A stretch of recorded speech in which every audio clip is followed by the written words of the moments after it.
আমরা যে যতই বলি না কেন ছোটবেলাটাকে কিন্তু আমরা কোনোভাবেই ভুলতে পারি না, তাই না? তাই বারবার কিন্তু ইচ্ছে করে ছোটবেলাটায় ফিরে যেতে। ইচ্ছে থাকলেও কিন্তু উপায় নেই।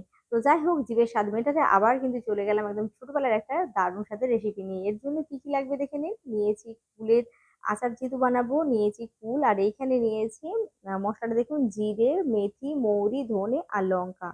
তো কুলটাকে প্রথমে ভালো করে একটুখানি জল দিয়ে ভিজিয়ে রেখে হচ্ছে এটাকে রেখে দেবো যাতে করে ময়লাগুলো বেরিয়ে যায়। ঠিক আছে?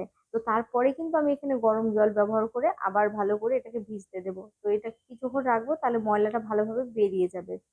আর সবাইকে ধন্যবাদ অনেক অনেক ভালোবাসা দেওয়ার জন্য। তো ফুলটাকে ভালো করে কয়েকবার ধুয়ে ফেলে নিলাম, তারপরে গরম জল দিয়ে একদম জলটাকে ভালোভাবে ফুটিয়ে নিয়েছি, তারপরে কিন্তু আধ ঘন্টা মতো রেখে দিয়েছি বা 30 মিনিট রেখে দিয়েছি। আপনারা চাইলে কিন্তু একবার একটু ফুটিয়ে দিতে পারেন। এবার চলুন মশলাটা ভেজে নেবো। তো প্রথমে হচ্ছে লঙ্কাটাকে দিচ্ছি।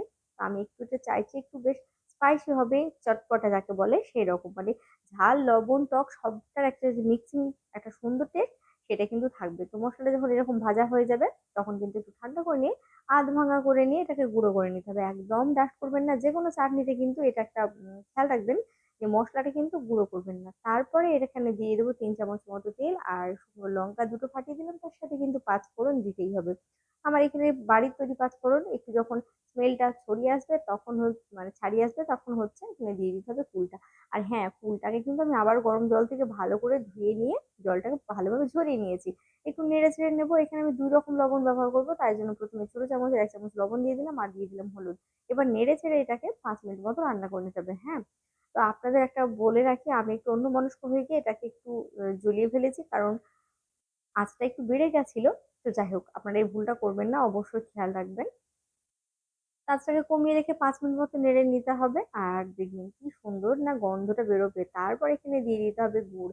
যেহেতু এটা টক মিষ্টি ঝাল সব রকম হচ্ছে, তাই বেশি গুড়ের না পরিমাণ না কম।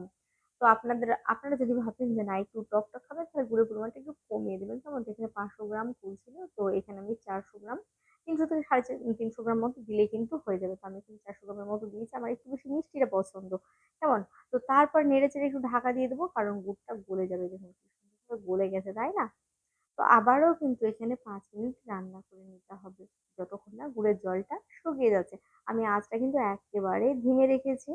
তো আপনাদেরও বলবো কিন্তু এভাবে করবেন। আর এত সুন্দর হয়েছে, কি সুন্দরভাবে ভুলে গেছে না। আর আমার ইচ্ছে করছিল তখনই আঙুলটা ডুবে এতটুকু সুতো লিখে নেওয়ার, ব্যাস যেই ভুলতে গেছি আঙুলে যা ছ্যাঁকা খেয়েছি।